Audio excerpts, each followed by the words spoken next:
क्या लगता है भंते जी, एक तरफ हमारे देश में होलिका दहन दिवस मनाया जा रहा है, एक महिला को रात्रि में जलाकर और सुबह होते ही महिला दिवस मनाया जा रहा है। कैसे देखते हैं इन सारी चीजों को? भंते जी देखा जाए, आप बात कर रहे हैं इस्लाम की, हिंदू धर्म की, कि दोनों में महिलाओं को उतना सम्मान नहीं मिला है। लेकिन वहीं देखा जाए कि बौद्ध धर्म में भी देखा जाए तो कहा जाता है कि 32 या 30 बुद्ध इससे पहले पैदा हुए थे।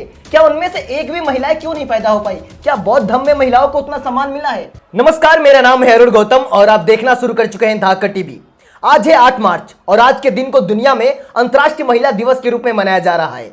वहीं हमारे भारत देश में होली के रूप में मनाया जा रहा है और कल एक महिला को जलाकर होलिका दहन दिवस मनाया गया। इन्हीं सारी बातों पर विस्तार से बात करने के लिए हमारे साथ भंते विनयाचार्य जी मौजूद हैं, जिनसे हम जानेंगे कि धर्म ग्रंथों में, धर्म मजहब में कितना महिलाओं को सम्मान मिला है, किस धर्म में, किस मजहब में महिलाओं को ज्यादा सम्मान दिया है और किस धर्म ग्रंथों में महिलाओं को अपमानित किया गया है। क्योंकि महिलाएं सबसे ज्यादा धर्म की पोषक होती हैं, सबसे ज्यादा धर्मों में भीड़ महिलाओं की होती है। तो ये बात भी जानना जरूरी है महिलाओं के लिए कि आखिर धर्म ग्रंथों में उन महिलाओं को कितना सम्मान मिला है। क्या लगता है भंते जी, एक तरफ हमारे देश में होलिका दहन दिवस मनाया जा रहा है, एक महिला को रात्रि में जलाकर और सुबह होते ही महिला दिवस मनाया जा रहा है। कैसे देखते हैं इन सारी चीजों को? भारत में या अमेरिका के जो संविधान ने महिलाओं को हक दिया वो तो मिल गया, जिसके नाम पे हम अंतर्राष्ट्रीय महिला दिवस मना रहे। पर हम अमेरिका के संविधान से पहले और भारत के संविधान से पहले जब चलते हैं तो वहां धार्मिक संविधान आते हैं। जैसे हम अरब में जाते हैं तो वहाँ कुरान का संविधान आता है, जब हम उसी अमेरिका के यूरोप में जाते हैं तो वहाँ बाइबिल का संविधान आता है, और जब हम भारत में आते हैं तो भारत में वही वेदों का और मनुस्मृति जैसे काले कानून आ जाते हैं। तो हम वो सवाल आज जो महिलाओं के हक और अधिकार को लेकर पूरे विश्व में उठा था अमेरिका के भीतर, तो संवैधानिक हक तो मिले, पर क्या महिलाओं को उन धर्मों में आज़ादी मिली, उन धर्मों में वो हक मिले जिन धर्मों की महिला पोषक बनी हुई है? महिला सभी धर्मों में पाई जाती है, चाहे वह हिंदू हो, चाहे वह मुस्लिम हो, चाहे वह बौद्ध हो, चाहे वह ईसाई हो।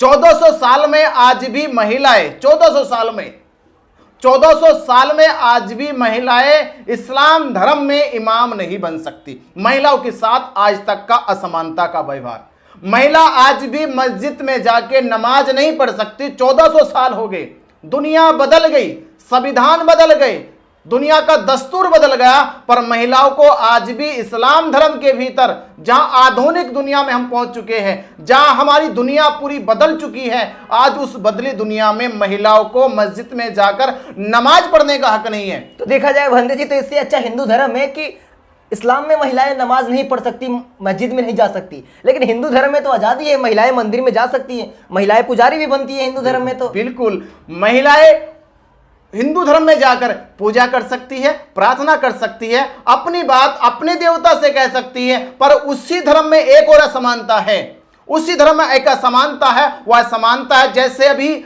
हमारे देश में एक दोहे को लेकर बहुत बड़ा विवाद खड़ा हुआ कि ढोल गवार पशु शूद्र नारी सब है सकल ताड़न के अधिकारी। तो यहां स्त्री को भी लेकर बात कही गई है, महिला को लेकर भी बात कह गई है कि महिला को भी ताड़ने जैसा व्यवहार किया जाना चाहिए। मैं उसी धर्म की बात कर रहा हूं जिस धर्म में सीता को अग्नि परीक्षा देनी पड़ती है और राम को अग्नि परीक्षा देनी नहीं पड़ती। यानी सीता को सबूत देना पड़ा अपने चरित्रवान होने का और राम को कोई सबूत देना नहीं पड़ा। मैं उसी देश की बात कर रहा हूं जिस देश में एक कृष्ण 16,000 नारियां रख सकता है, 16,000 स्त्रियों के साथ प्रेम कर सकता है, पर एक स्त्री एक के बाद अगर दूसरे के साथ प्रेम करे तो वैश्य कहला जाती है, उसके चरित्र पे उंगली उठाई जाती है। एक पुरुष 16,108 रानियां रखे तो सही है, और एक स्त्री अगर 2 पुरुषों के साथ प्रेम करे तो वह चरित्रहीन हो जाती है। यह वही धर्म कहता है। इसी धर्म में हम अभी वर्तमान में मुझे जानकारी हुई कि तमिलनाडु का एक ऐसा शहर है जहां येवला नाम का देवता का मंदिर बनाया गया और उस देवता के नाम पर वहां महिलाओं को दासी बनाया जाता है। उन्हें आज भी बनते जी, आज की मैं बात कर रहा हूं, आज वर्तमान में अभी आर्टिकल छपा था पेपर में, उस आर्टिकल ने फिर से दोहराया है कि जिस परंपरा को ब्रिटिश कानून में बंद करने के हुक्म हुए, ब्रिटिश सरकार के बाद देश आज़ाद हुआ तब वे कानून हुए हमारे लागू कि वो प्रथा बंद कर दी जाए, फिर भी भारत में वह प्रथा लागू है। आज भी महिलाओं को दासी के नाम पर मंदिरों में दान दिया जाता है। उन्हें दासियों के साथ पंडे पुजारी, वहां के पुरुष सत्ता लोग उनका शोषण करते हैं, उनके साथ जुल्म करते हैं, उनके साथ नाजायज संबंध बनाकर उनसे नाजायज औलाद पैदा करते हैं, जिसको हरिजन नाम भी दिया जाता है। तो ये असमानताएं हम हिंदू धर्म के भीतर भी देखते हैं। तो यहां महिलाओं को हम हक की बात कर रहे हैं, महिलाओं के समानता की बात कर रहे हैं। क्या महिलाओं ने संवैधानिक हक के साथ, संवैधानिक समानता के साथ, क्या उन्होंने धार्मिक समानता का भी बिगुल बजाया? क्या धार्मिक समानताएं उन्हें दुनिया में मिली?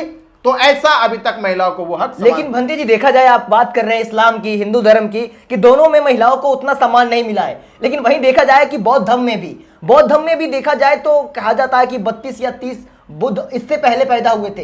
क्या उनमें से एक भी महिलाएं क्यों नहीं पैदा हो पाई? क्या बौद्ध धर्म में महिलाओं को उतना सम्मान मिला है? बिल्कुल, आपका निश्चित सवाल बहुत अच्छा सवाल है। यह बौद्ध ग्रंथों में या बौद्ध समाज से पूछना चाहिए कि गौतम बुद्ध से पहले 27 बुद्ध हुए, जिनका प्रमाण हमारे पास ज्यादा ग्रंथों के अलावा नहीं है, कोई प्रैक्टिकली प्रमाण नहीं है। जैसे गौतम बुद्ध का प्रैक्टिकली प्रमाण है, वास्तविक प्रमाण है, एक ज्ञान, एक सार दुनिया के सामने है, ऐसे 27 बुद्धों का प्रमाण दुनिया के पास नहीं है।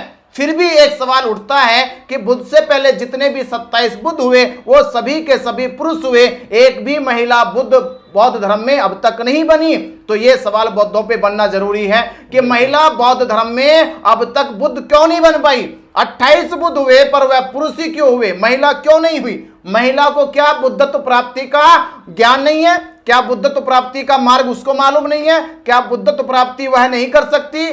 तो हम ये भी देखते हैं कि बौद्ध धर्म के भीतर भी यह एक असमानता हमने देखी है कि महिलाओं को यहां बुद्ध बनने से अभी रोका गया। देखिए, गौतम बुद्ध के समय, मैं आज की बात नहीं कर रहा हूं, यानी आज 2023 में अगर हम धर्मों का पैमाना देखें, धर्मों का विस्तार देखें, तो बहुत सारे धर्मों ने बड़े बड़े विस्तार तरक्की कर ली है, पर महिलाओं को ले गया आज भी उनमें पिछड़ापन है।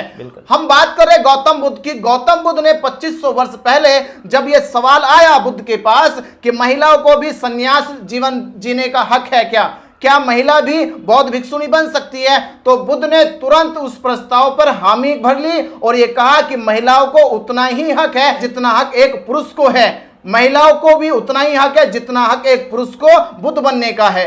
तो बुद्ध ने उसी समय महाप्रजापति गौतमी को, यशोधरा को और अम्रपाली जैसी महिलाओं को भिक्षुणी बनाकर धर्म के प्रचार में उन्हें आगे बढ़ाया। तो मैं तो कहूंगा कि अगर महिलाओं को इस दुनिया में सम्मान और हक और बराबरी का मिल सकता है तो वो केवल एक ही विचार है, वह गौतम बुद्ध का विचार है। देखा जाए भंके जी, तो आज हमारे देश की महिलाएं दो हिस्सों में बढ़ चुकी हैं। एक महिलाएं धार्मिक चीजों में फंसी हुई हैं, होलियां मना रही हैं, और वहीं कुछ ऐसी भी महिलाएं हैं जो अंतर्राष्ट्रीय महिला दिवस मना रही हैं। तो आखिर हमारे देश की महिलाओं को किस भीड़ में जाना चाहिए? हाँ, मैं ये निश्चित कहूंगा कि महिलाओं का अगर भला हो सकता है, महिला और महिला की अगर लड़ाई कोई लड़ सकता है, तो महिला अपने आप में एक धर्म है, एक समाज है, एक व्यवस्था है। तो महिला किसी भी धर्म की पोषक ना बने, किसी धर्म की गुलाम ना बने, क्योंकि सभी धर्म चाहते हैं महिलाओं को अपना गुलाम बनाना, अपने अधीन बनाना। तो मैं सबसे पहले महिलाओं से यह गुजारिश करूंगा, यह निवेदन करूंगा कि महिला स्वयं में एक समाज है, महिला स्वयं में एक धर्म है, महिला स्वयं में एक लड़ाई है, एक आंदोलन है। महिला पूरे विश्व की इकट्ठा हो जाए और महिला की लड़ाई लड़े, अपने हक की लड़ाई लड़े। और जब तक महिलाओं को, उसके समाज को हक ना मिल जाए, तब तक वह किसी धर्म के पोषक बनकर, गुलाम बनकर जीवन ना जिए। पहली लड़ाई महिला की आजादी की लड़े।